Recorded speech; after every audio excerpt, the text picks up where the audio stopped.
Welcome back, lovely ladies. If you want to become the woman of your dreams, make sure to hit that subscribe button and like this video. And join our Patreon for even more exclusive content. Now, let's dive into today's story. Paul walked into the department store on a Saturday morning, steps measured and sure, head held high. He had turned 45 a few months earlier, but there was a youthful energy in the way he moved. He wore a simple button-down shirt, dark jeans, and stylish loafers. A subtle gold necklace was tucked under his collar, a small reminder of the life he proudly lived. His build was fairly average in height, though he possessed a lean frame. His face carried a gentle maturity, soft lines around the eyes from years of laughter, and a thin mustache that he trimmed meticulously every 2 days. His hair was a salt and pepper shade, cropped in a short, no-fuss style. Today, his makeup was minimal. Just a light stroke of brow pencil and a hint of tinted balm on his lips, enough to give him a bit of color. He navigated straight toward the women's clothing racks, entirely comfortable with his surroundings. The store was starting to fill with people who were browsing weekend sales. He examined skirts and blouses, his fingertips grazing fabric to assess texture. It was something he did with keen awareness, as though each garment told a story about possibility, confidence, and how it might fit into his life. He would occasionally check the sizes, hold something up against himself, and imagine how it might look. In the past, he used to be self-conscious about doing this, but these days he had reached a point in his life where comfort in his own choices outweighed any stares or whispers he might receive. He was in the middle of scrutinizing a flowing skirt with a vibrant pattern when he noticed someone lingering near the sales rack. The guy looked to be in his early 20s, maybe 21 or 22. He was tall and slender, with short brown hair and a posture that hovered between curiosity and anxiety. He kept glancing at dresses on a nearby rack, but every time a passerby came near, he would jump back or pretend to look elsewhere. Paul watched discreetly for a moment, recognizing the tense body language all too well. He remembered those early days in his own life, moments of hesitation, mixed with a pulse that raced whenever he so much as looked at a pair of feminine shoes in a store. Paul shifted his focus back to the skirt in his hand, but he made sure to keep an eye on the younger man. Eventually, the man reached out and touched the sleeve of a simple black dress, only to pull his hand back as though it burned him. A short moment later, the younger man glanced around to see if anyone was observing him. That was when Paul decided to make a move. He walked closer in a casual manner, stopping at the same rack. "That's a nice dress," Paul said, picking up the same black one the younger man had touched and examining its design. "I have one like this at home, and it's actually super comfortable to wear." The younger man blinked, surprise evident in his gray eyes. His cheeks flushed, and he took an involuntary step back as though unsure if Paul was teasing him or being genuine. The younger man stammered, struggling to find a response. He stared at Paul, attempting to gauge whether Paul was mocking him. Paul smiled kindly, keeping his tone gentle. "I promise I'm not giving you a hard time. My name's Paul." He extended a hand. "I'm not working for this store, but I've spent enough time in the women's section to have some experience with sizing and styles. Just thought I'd say hello." The younger man exhaled slowly. Some of the tension in his shoulders eased, although he still seemed on edge. "I'm Adam," he said, shaking Paul's hand lightly. I was just looking around." Paul nodded, setting the dress back on the rack. "No pressure. Mind if I offer a bit of advice?" Adam's gaze darted around the store again, checking to see if anyone was overhearing them. The general hum of chatter and the click of hangers were enough to cloak their conversation. "Sure," he finally said in a tentative voice, as if curiosity was urging him to listen. You might want to hold the dress in front of you to see how it might hang off your shoulders, Paul suggested.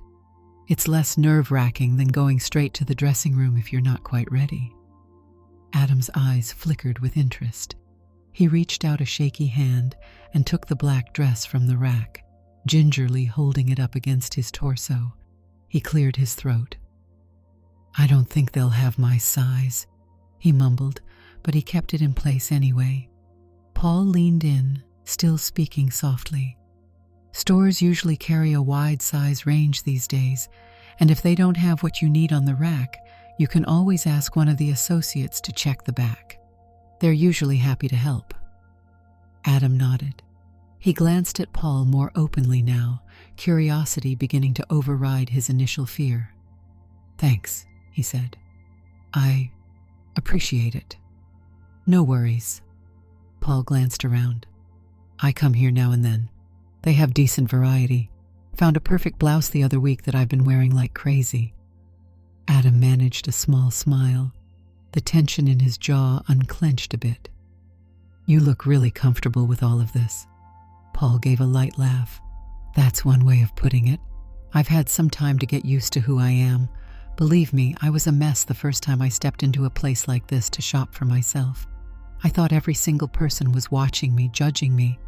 But you learn that most people are just busy with their own lives. Adam nodded, absorbing Paul's words. That sounds freeing. Paul noted the younger man's choice of term and gave a gentle shrug. It didn't happen overnight, but it can happen. How about we step over to the shoe section? It's quieter on the weekends, weirdly enough. I can show you some tips on finding the right fit if you're looking for shoes too. Adam hesitated only a second before nodding. Okay, let's go. They walked together, navigating the bustling aisles. Paul talked about clothing sizes, how different brands vary, how it's helpful to keep an open mind, and how returning items is always an option if one isn't comfortable asking for a dressing room. He mentioned that some stores now have unisex fitting rooms, making the experience simpler. Adam listened intently, nodding every so often, occasionally asking small questions. It was evident from his wide eyes that he was trying to absorb it all, but there was a spark of enthusiasm under all that nervousness. In the shoe section, they paused in front of a display of pumps and flats. Adam's gaze went to a pair of black flats with a discreet bow, something that might go with the dress he had been eyeing earlier. He reached for them, running a finger along the fabric. They're kind of cute, right? Adam asked quietly, as though afraid anyone might overhear his interest. They are, Paul said, and you could dress them down with jeans or pair them with something more elegant. Adam bit his lip. I guess I'm still worried what people might think. Paul gently touched Adam's shoulder. I get it. Some folks might stare, some might not like it, but you don't live for them.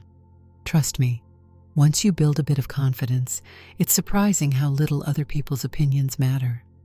Paul laughed softly, though it doesn't mean it's always easy. I've had my share of moments, but it's worth it to feel good about what you're wearing. Adam hesitated, that anxious posture returning for a second. He set the flats back down. I don't know if I'm brave enough to buy something right now. How about we just look around a bit more, Paul offered. No pressure to buy anything today. You're allowed to take small steps. Would you like to keep talking somewhere quieter? Maybe over coffee? Sometimes it helps to share experiences. Adam cast him a careful look, then nodded slowly. I think that would help a lot, actually. I'm free for a bit. Great. There's a coffee shop in the mall right by the bookstore. Let's head there. Paul gestured toward the store exit.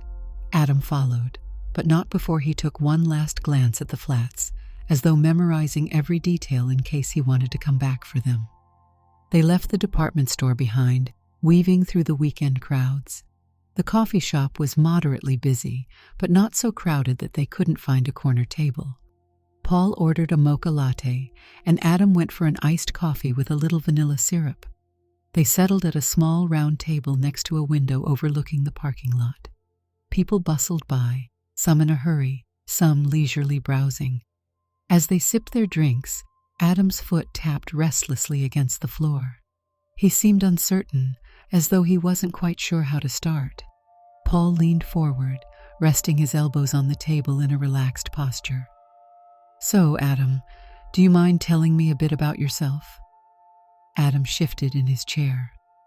"I'm 22. I'm in my second year of college, and I've been thinking about exploring different clothes for a while, but I never had the nerve to do it in public." Paul nodded.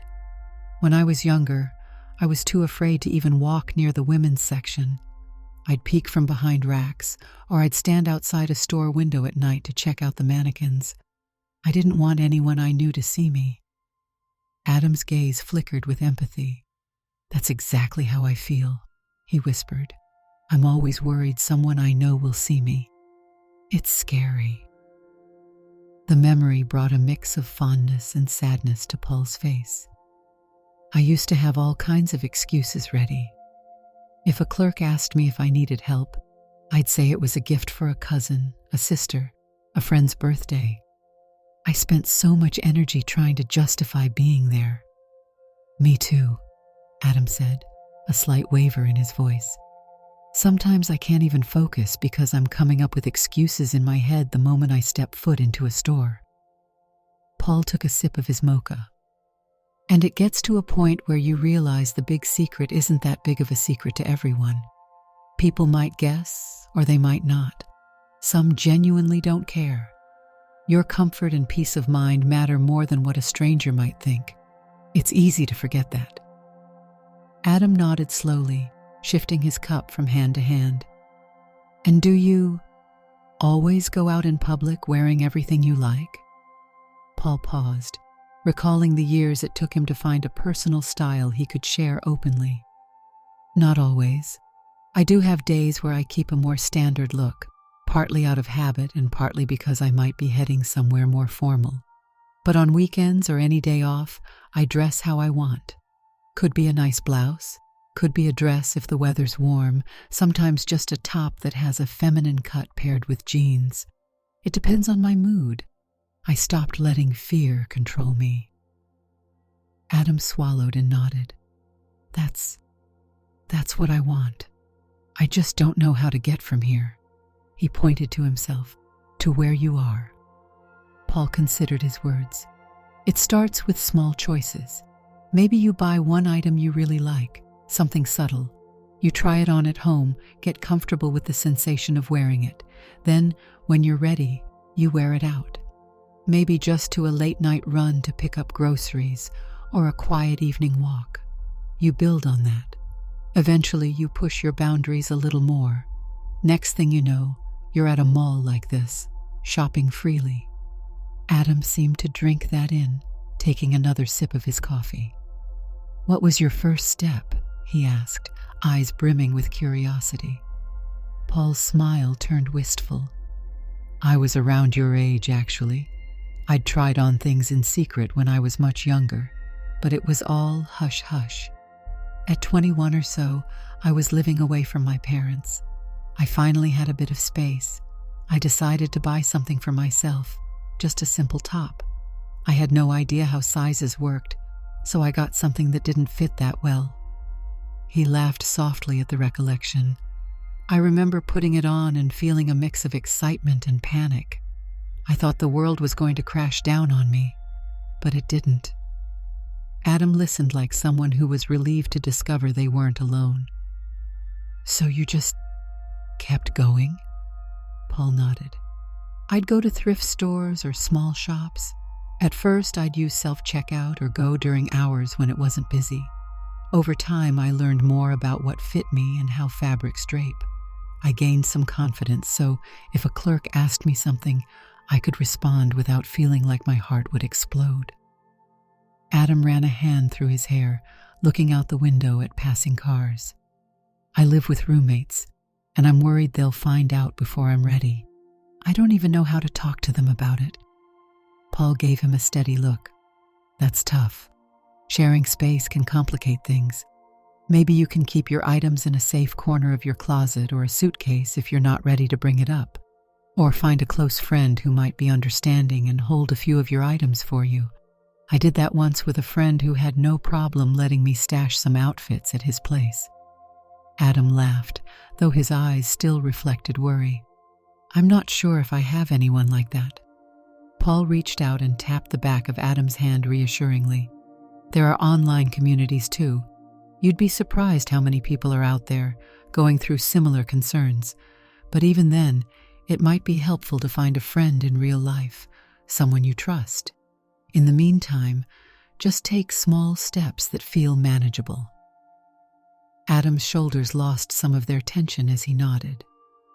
You make it sound more doable. It is, Paul replied with a light smile. It's not without setbacks, but if you really want to explore it, you can. Don't force yourself to do it all at once, and don't be too hard on yourself if you have days where your nerves get the better of you. They sipped their drinks in comfortable silence for a moment. The coffee shop sounds provided a gentle soundtrack. Milk steaming, beans grinding, quiet chatter from other patrons. Eventually, Adam leaned forward, voice low. Have you faced, any issues with your family or people at work? Or do they all know? Paul thought for a moment, setting his cup aside. My parents didn't understand at first. It took a lot of conversations. Sometimes there were arguments. Eventually, I had to choose my own well-being. I have siblings who are supportive, but it was rocky in the beginning. As for work, I keep things professional. Some coworkers know, some don't.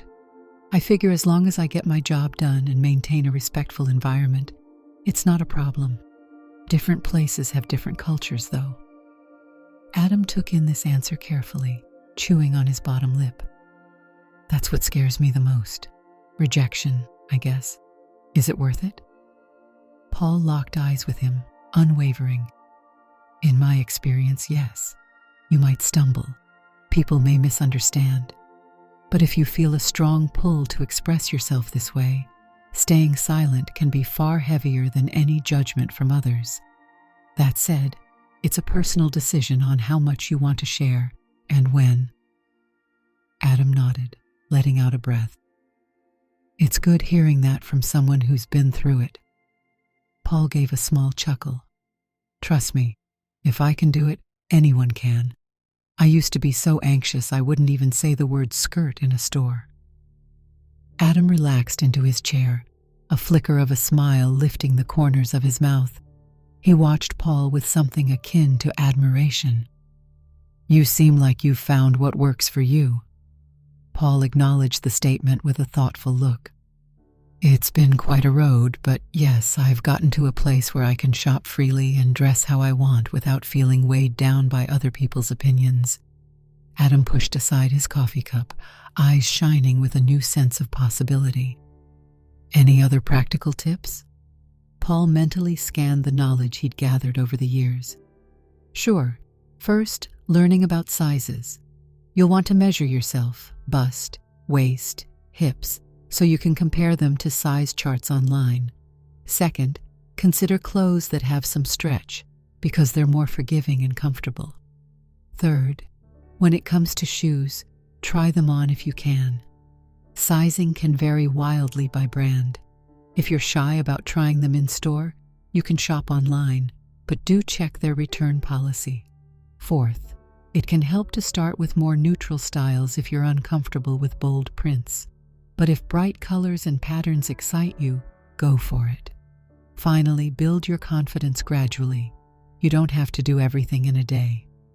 Adam nodded along, occasionally tapping the table with his fingertips. He looked a bit overwhelmed, but in a good way, as though a door had finally opened where he previously saw a wall.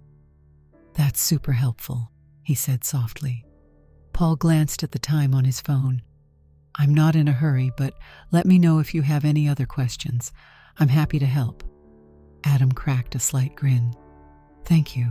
Really, I don't think I've ever had the chance to talk to someone who understands. I guess, how did you learn about makeup? Paul chuckled. Well, that came later. Clothes were my first step, and eventually I wanted to explore makeup. I started with basics, like tinted moisturizer to even out my skin tone, a little brow shaping, and a touch of lip color. If you walk into certain cosmetic stores, some of the staff are really knowledgeable and can help match your skin tone, no questions asked. It's their job, and they see all kinds of customers. Or you can experiment at home using online tutorials.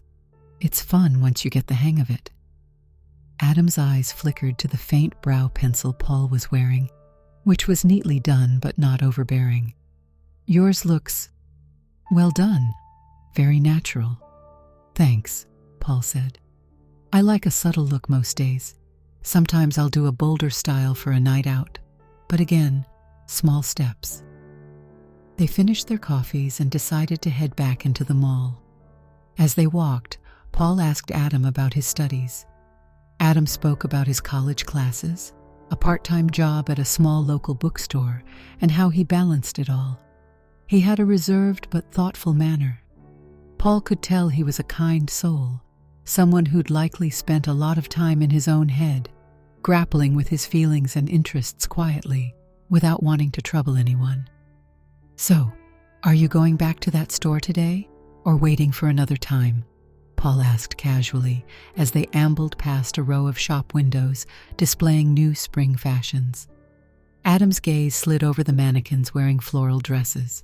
Part of me wants to go straight back and buy that black dress and those flats. A small laugh escaped him, but I can still feel the adrenaline pumping in my chest just thinking about it. Paul gently patted Adam on the back. You don't have to push yourself to do it today. If you do feel like you can handle it, I'll walk back there with you. If not, maybe come back another day when it's less crowded. Adam paused in front of a window showing a cheerful array of colorful sundresses. I think I'd like to wait. Maybe I'll come back during a weekday evening when it's quiet. I'll keep replaying everything you said in my head. Paul nodded. That sounds like a plan, one step at a time. They strolled a bit more, occasionally popping into shops to browse.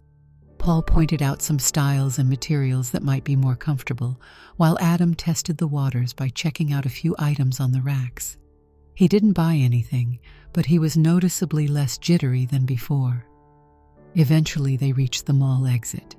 The sun had moved higher in the sky, casting a warm light through the glass doors. A small group of teenagers walked past them, laughing about something, scarcely giving Adam or Paul a second glance. Adam seemed relieved that no one was paying particular attention. So, let me give you my number if you want, Paul offered.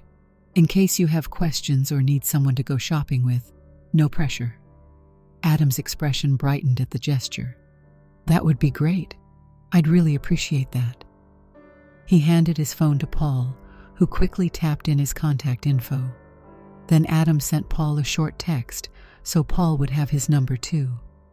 They stood there near the exit for a moment. The flurry of mall shoppers flowed around them, but in their little bubble, there was a sense of camaraderie. I'm really glad we met, Adam said, pocketing his phone. I didn't expect to talk to anyone today. I usually slip in and out of that store trying not to be noticed. Paul gave him an encouraging smile.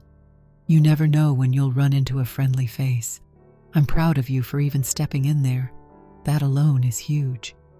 Adam glanced down, looking almost shy. Thanks. I'll work on it.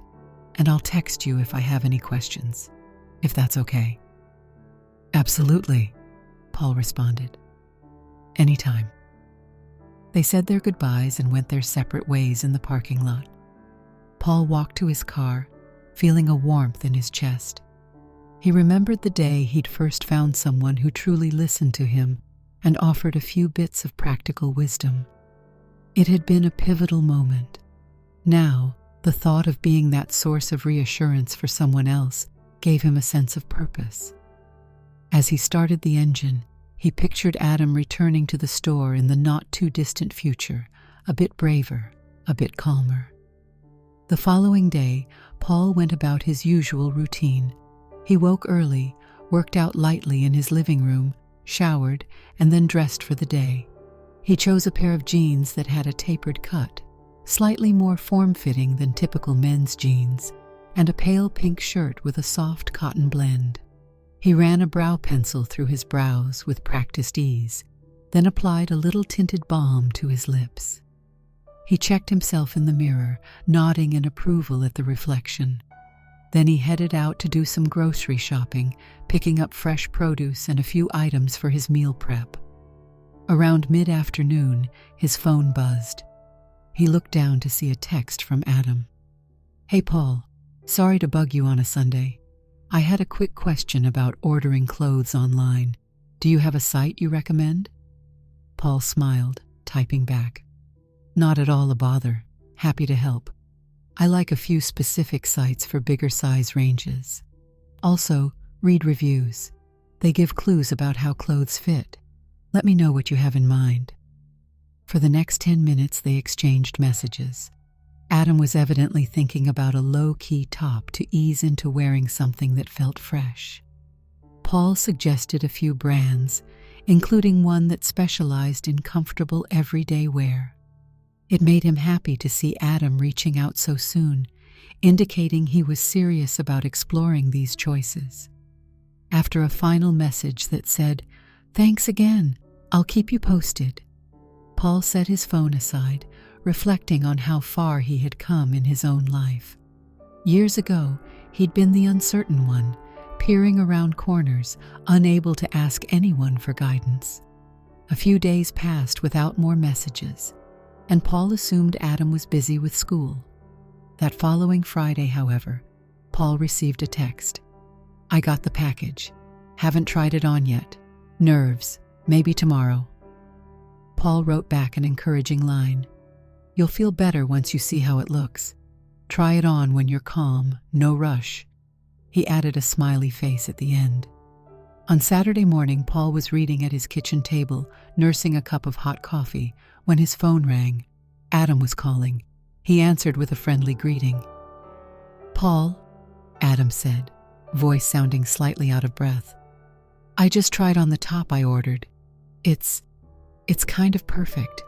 It's this soft pastel color, not too flashy, but I like how it fits." "That's wonderful," Paul replied, smiling into the phone. "I'm so happy it worked out. How do you feel?" He could almost hear the younger man's grin through the phone. "Good. Nervous, but good. I just wanted to say thanks for the advice." Paul chuckled. "I'm glad to hear that. Any plans for the day?" "Studying, mostly," Adam admitted. "But maybe I'll throw on my new top for an hour while I hang out in my room." "Baby steps," Paul said, catching himself and switching the phrasing.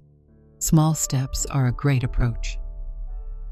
They spoke for a few more minutes before Adam had to go. Paul found his mood noticeably brightened. There was something about seeing someone else find the courage to live more fully that reminded him of the path he had walked. It also spurred him to continue being a source of support. A couple of weeks slipped by.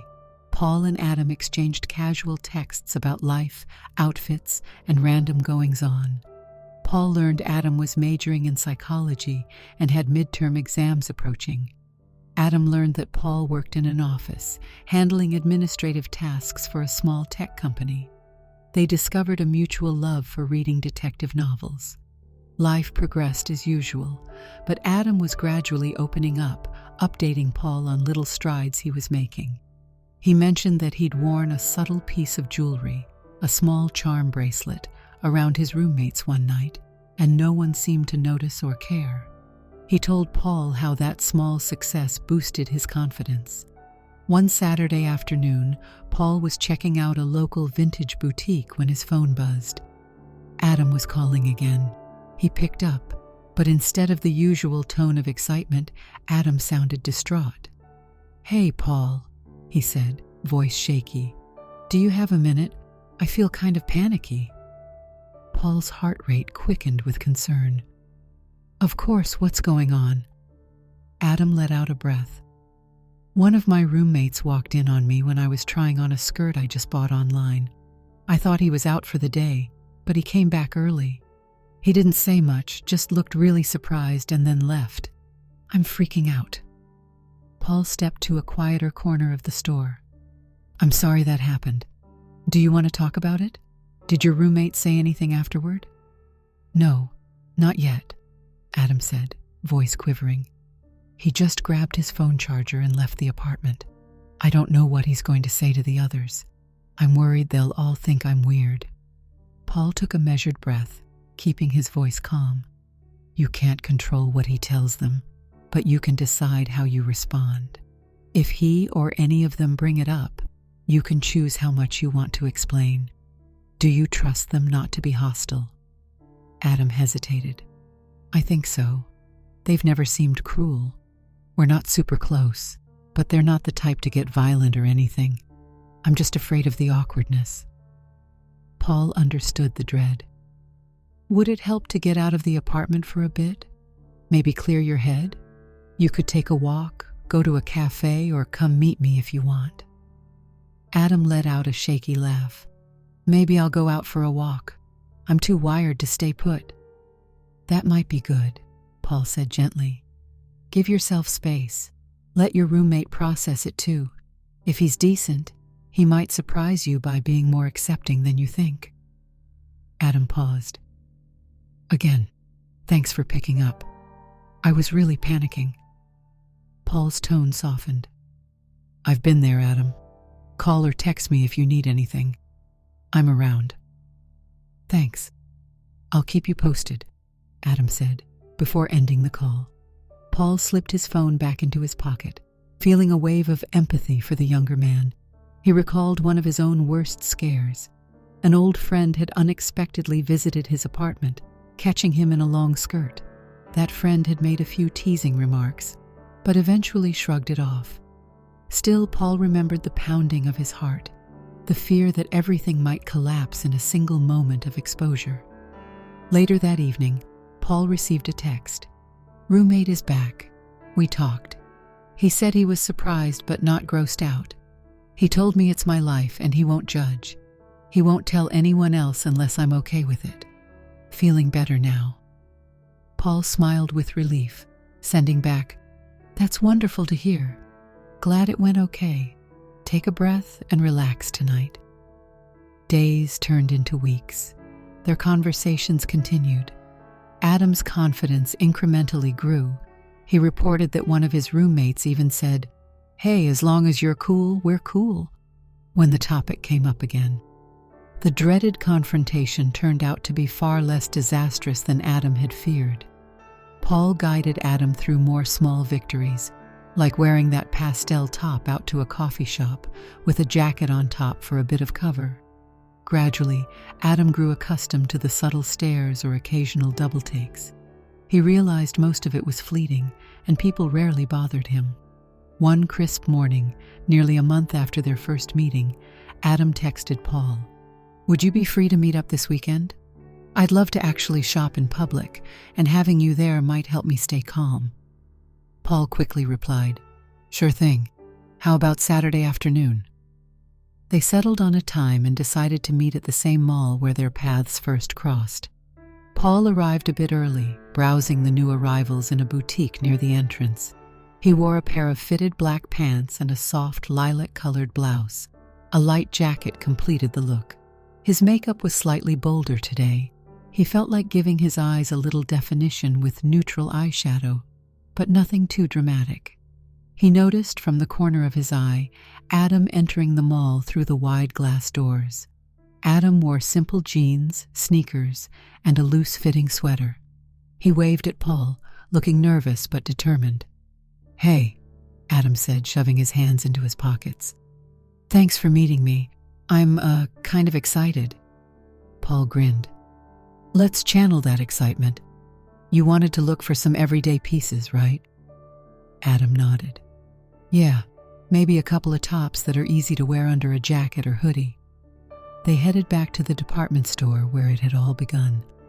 This time, Adam looked less like he was about to run and hide. He approached the racks with more curiosity than dread.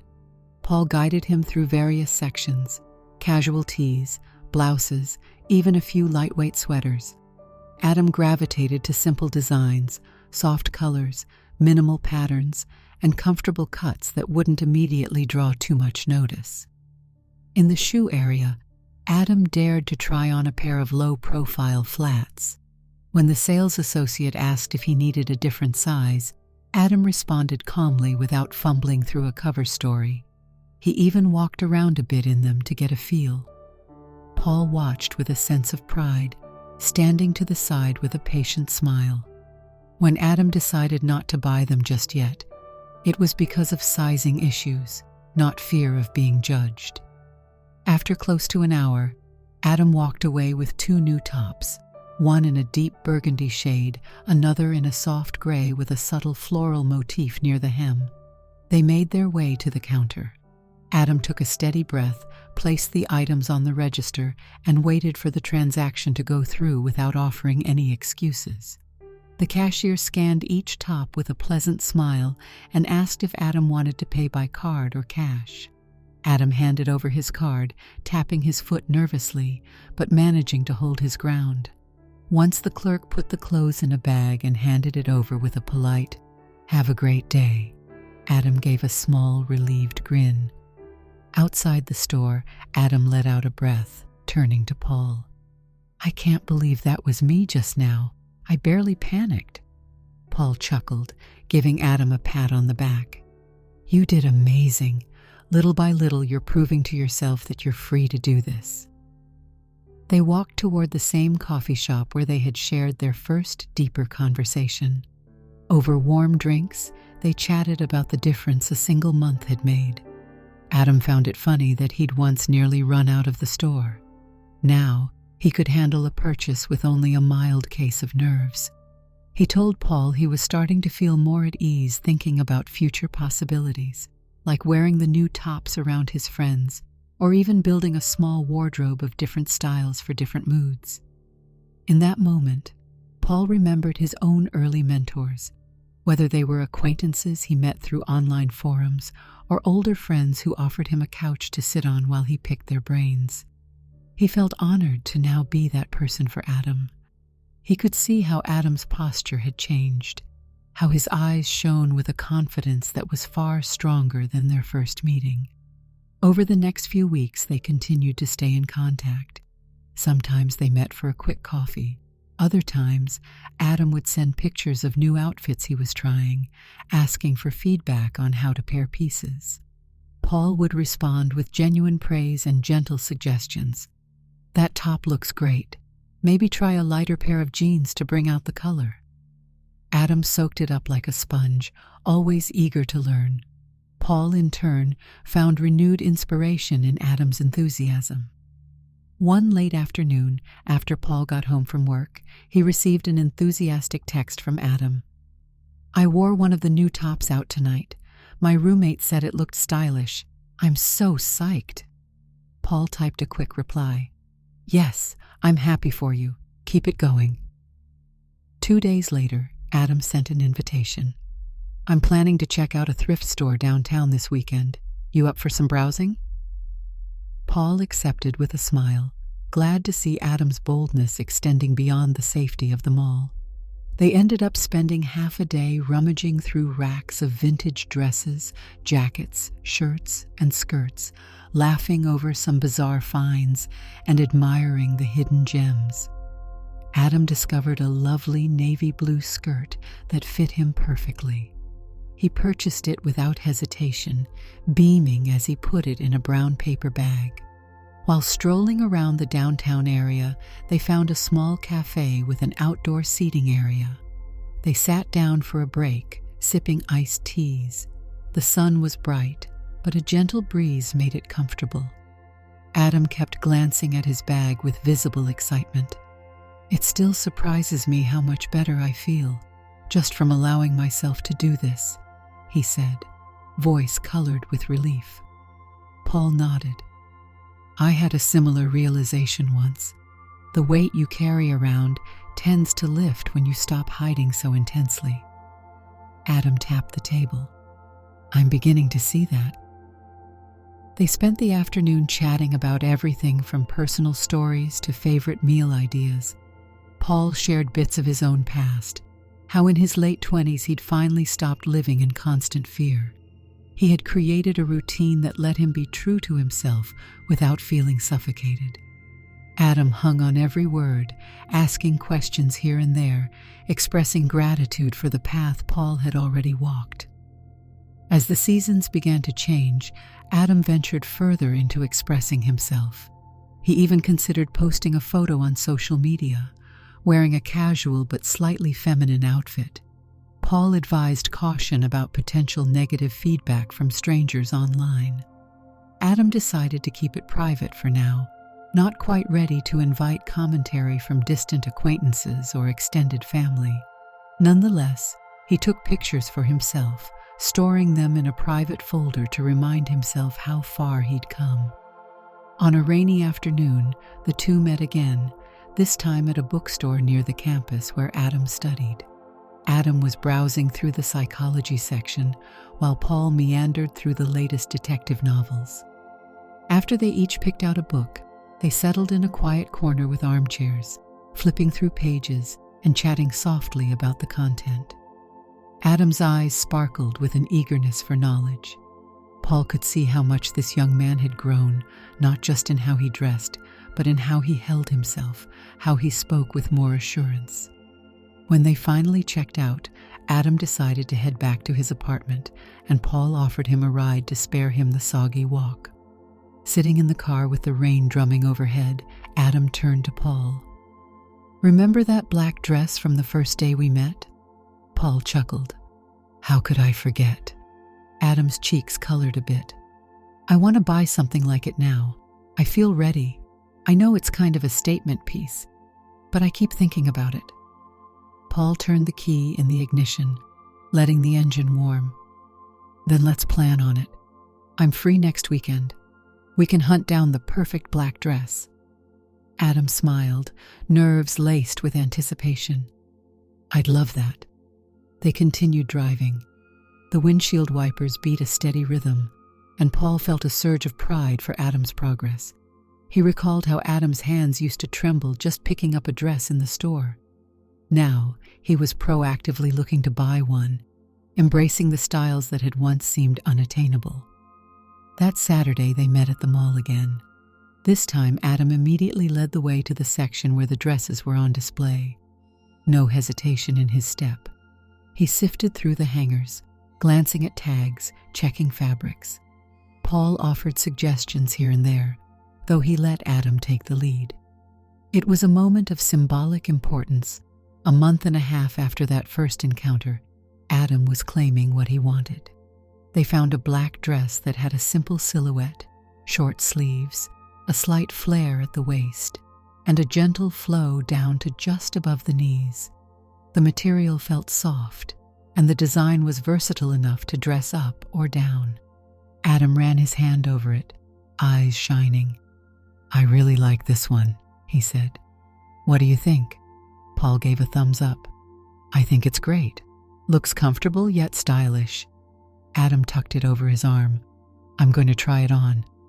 Paul stayed near the entrance of the fitting rooms while Adam disappeared into a stall. After a few minutes, Adam emerged, wearing the dress. He stood in front of the mirror, turning slightly to check the fit. Paul couldn't help but notice the younger man's expression. It was a mix of excitement and apprehension, but far more poised than when they first met. Adam looked himself up and down in the mirror, brushing a few stray hairs out of his face.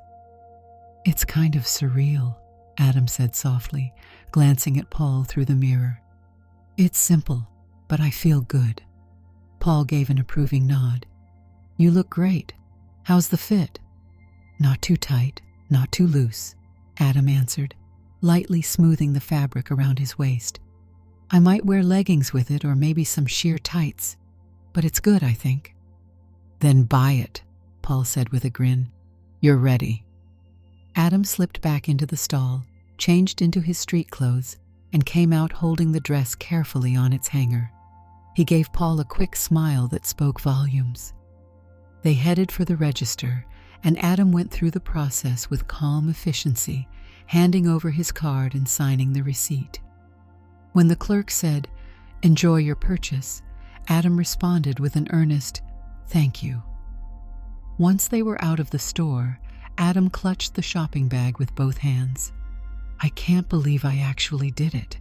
I feel like I'm going to walk out of here with a brand new sense of—" He paused, recalibrating his word choice. "I just feel really good."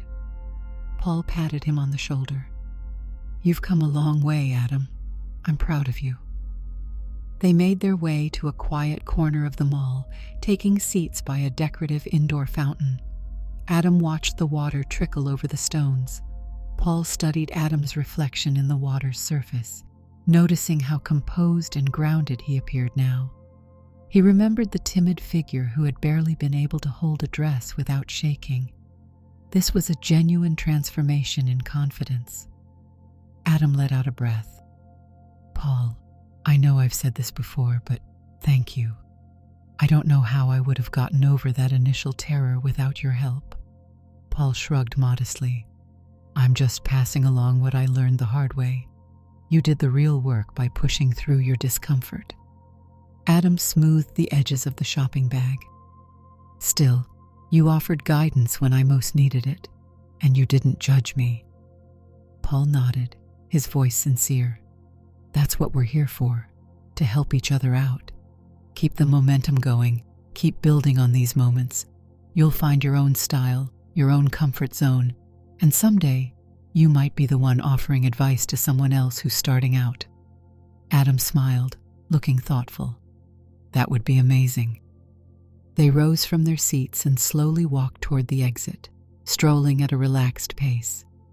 Adam clutched his new purchase, giving it an occasional glance as though still marveling that it was real. Paul realized how significant this day was, one of those milestones in a person's path that shifts everything forward. Outside, the sun was warm, and a gentle breeze blew through the parking lot. They paused by Paul's car, the sounds of distant traffic accompanying their conversation. "Well," Adam said, scuffing his shoe against the pavement. "Guess I'll head home and try this on again. Maybe I'll even gather the courage to show one of my roommates who's been the most friendly. I'm a bit nervous, but I think it'll be okay." Paul smiled. "You've got this. And if you need a confidence boost, just text me or call. I'll remind you how far you've come." Adam nodded firmly. "I will. Thanks. Really." They exchanged a quick hug, something that felt natural by now, and then parted ways. As Paul watched Adam head to his car, he felt a surge of fondness for the younger man. Memories of his own early experiences flooded back, those times when he was lost in fear, the countless internal questions and doubts. Seeing Adam grow reminded Paul of how important it was to share experiences, pass on knowledge, and make things a little less scary for the next person. Paul climbed into his driver's seat and turned on the engine. He let the warm air from the vents wash over him. He couldn't help but smile as he remembered the day he first spotted Adam in the store, the young man's nervous hands trembling over a simple black dress. Now, Adam was leaving with a bold new outfit, brimming with a bright sense of possibility. The entire transformation in Adam's demeanor testified to the power of genuine connection. As Paul drove out of the parking lot, he reflected on what it meant to be true to oneself, to step beyond the barrier of fear, and to reach a point of living openly. It wasn't always a straight line. There were setbacks and stumbles and real challenges with family, work, and friends. But the freedom that came from dressing according to his own taste and presenting himself in a way that felt sincere was priceless. And now, Adam was stepping into that same realm, forging his own path with a bit more confidence each day. Later that evening, Paul got a text from Adam. "I tried on the dress again, showed my most chill roommate. He gave me a thumbs up and told me I looked stylish. I'm feeling so relieved." Paul typed back, "That's great. Wear it around your room a bit. Get comfy. Soon you'll be rocking it wherever you want." Adam replied with a joking smiley face and a short, "You bet." Paul set his phone aside, leaning back on his couch. He gazed at the framed photographs on his living room shelf, shots of friends, old travel memories, and a few personal mementos. He felt a calm satisfaction. By helping Adam, he was also reminding himself of every milestone he had reached in his own life. The next generation would keep carving out spaces where anyone could shop for what they liked without feeling judged. The days that followed were busy for both of them. Adam had final projects at college, and Paul had deadlines at work. Their messages were brief check-ins, jokes about stressful schedules, or links to random articles. In the midst of the hustle, Adam mentioned that he was starting to wear more of his new clothes around the apartment, and his roommates seemed largely unbothered. He added a quick note, "So grateful I'm not freaking out anymore." Finally, when the semester wrapped up and work slowed for Paul, they decided to meet for a casual dinner.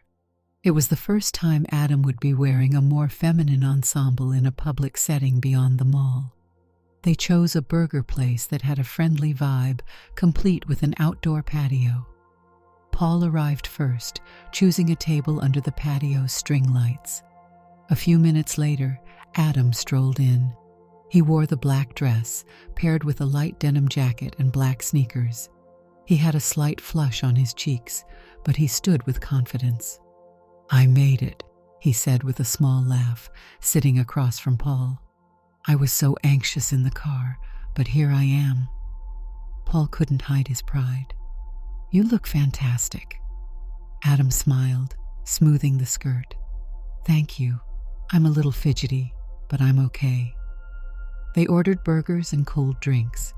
The evening air was pleasant, and the busy street offered a soundtrack of passing cars and the chatter of other diners. A waiter took their order without any visible reaction to Adam's attire, which Adam later commented was oddly validating. As they ate, they joked about random topics, movies, books, weird lines from commercials. At one point, a group of college students in the corner caught sight of Adam's outfit. One might have made a brief comment to another, but it wasn't hostile, and Adam decided not to let it bother him. By the time they finished their meals, Adam was noticeably more at ease. When the bill came, Adam reached for it with a grin.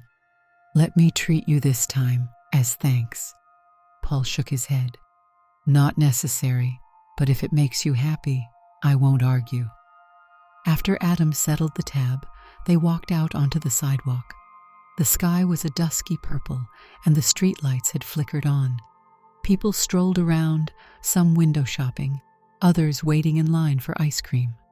Paul could feel the positive energy emanating from Adam, who seemed to be taking everything in stride. "So," Adam began, pausing under a softly glowing street lamp, "I guess this marks a pretty big moment for me, actually going out in a dress, not just in a mall or among roommates." Paul rested a hand on Adam's shoulder. "And you handled it like a pro." Adam looked down at the sidewalk. "I did, didn't I? Thanks to your advice." Paul squeezed his shoulder lightly, then withdrew his hand. "You did the brave part, taking each step forward. My advice is just words. You turned them into action." Adam nodded, exhaling contentedly. "I feel like I'm finally doing what I always wanted to do but was too scared to try." Paul offered a soft smile, careful with his choice of words. "And there's still more to explore, more to learn, but you're off to a strong start." They strolled together for a few blocks. The gentle hum of city life surrounded them. Adam mentioned possibly trying different styles down the line, maybe a pair of heels, or more colorful dresses. Paul suggested finding a style that suited the mood or the occasion. They talked about the possibility of Adam taking a short weekend trip, somewhere he felt safe wearing whatever he liked all day long. It was clear that the once shy shopper was now brimming with plans for the future. Eventually, they circled back toward their parked cars. Adam paused beside his door, turning to Paul. "This has been a great evening, and thanks again for everything." Paul smiled. "Anytime, Adam. I mean it." They hugged briefly, and then Adam slid into his car. Paul waved as Adam drove off, the dress resting comfortably on him, no longer a source of fear, but a symbol of renewed confidence. Paul got into his own car, feeling a soft glow of satisfaction that stayed with him all the way home. Over the next few weeks, their schedules remained full, but they occasionally texted or shared photos of different outfits. Adam continued to integrate his new clothes into daily life, and though there were occasional awkward moments or stares, he learned to handle them without spiraling into worry. Paul, for his part, cherished the role he played in helping Adam navigate those early hurdles. One Saturday, Paul received a text from Adam. "You free for coffee later? I just want to catch up and maybe get your opinion on some new shoes I'm eyeing." Paul agreed, and they decided on the familiar mall coffee shop. It was a sweet echo of their first extended chat, but under vastly different circumstances. When they met that afternoon, Adam was wearing casual jeans and a pink, slightly fitted top, feminine in cut but subtle. He carried himself with an assurance that contrasted sharply with that nervous young man Paul had met those weeks ago. They found a table in a corner and spent an hour just talking about life. The conversation flowed easily, peppered with good-natured humor. Eventually, Adam glanced at his watch. "I should go soon. Study group at 5. But before I leave, I wanted to say, I'm really grateful you approached me that day. I'm not sure if you just sensed my fear or what, but I'm glad you did." Paul sipped his coffee, reflecting on that moment. "I remember seeing myself in your eyes all those years ago. Figured maybe you could use someone to say it's going to be okay." Adam gave a gentle nod. "It helped more than you can imagine. I feel like I can face the world better now." Paul reached out, placing a hand on Adam's for a brief moment. "You're doing it every day. Keep going." Adam flashed a smile that sparkled with promise. Then he stood up, gathered his phone, and slung his bag over his shoulder. "I will. Thanks, Paul. Talk soon." Paul watched him leave, feeling a deep sense of contentment. He finished his drink, thinking about how one conversation, one gesture of kindness, could shift a person's path. The mall was bustling that afternoon, just as it had been on the day they first met, but now the memory was entirely different. Instead of the sight of a frightened newcomer, Paul recalled that final image of Adam departing with confidence. As he left the coffee shop, Paul felt the swirl of mall activity all around. Children tugged on parents' hands, teenagers giggled among themselves, older couples strolled leisurely. In that everyday world of ordinary people, there were those like Adam, quietly finding their way. Paul stepped out into the parking lot, the sun warming his face, and reflected on the many times he had taken strides alone in this journey. Now he was not alone. Adam was out there, carrying forward the small flame of self-expression that Paul had helped light. Later that evening, Paul prepared a simple dinner, then settled on his sofa to read a new detective novel. His phone buzzed. Another message from Adam, a picture of the shoes he'd bought, black wedge sandals. Adam wrote, "They arrived. Not sure if I can walk gracefully in them yet, but I'll practice at home. Wish me luck." Paul chuckled, typing back, "You'll do fine. Just take it slow, one step at a time." And so it continued. Adam, newly confident, forging ahead in his personal style. Paul, the steady mentor, only a text away whenever Adam needed guidance, encouragement, or just someone to share a small victory with. The memory of their first meeting in that bright, bustling store felt like a distant prelude. Today, Adam was living with a bit more fearlessness, thanks to that conversation over a simple black dress and a pair of flats. Paul closed his detective novel for a moment, gazing at the phone screen where Adam's latest message glowed. He set the phone down, letting himself bask in the quiet satisfaction of knowing he had offered someone the very support he once wished he had in abundance. Outside, the city lights twinkled. Tomorrow would bring its own set of tasks and routines for both of them. But for tonight, Paul allowed himself to rest, content in the knowledge that his words and friendship had helped guide another person toward a more open, freer life, even if it was just one step at a time. Did you like the story? Hit that like button and tell me what you thought in the comments. Do you want to hear more stories? Subscribe and hit the bell. For exclusive content and early access, check out our Patreon. You can find the link in the description, or you can watch any of the videos shown on my right. Thank you for watching and see you in the next video.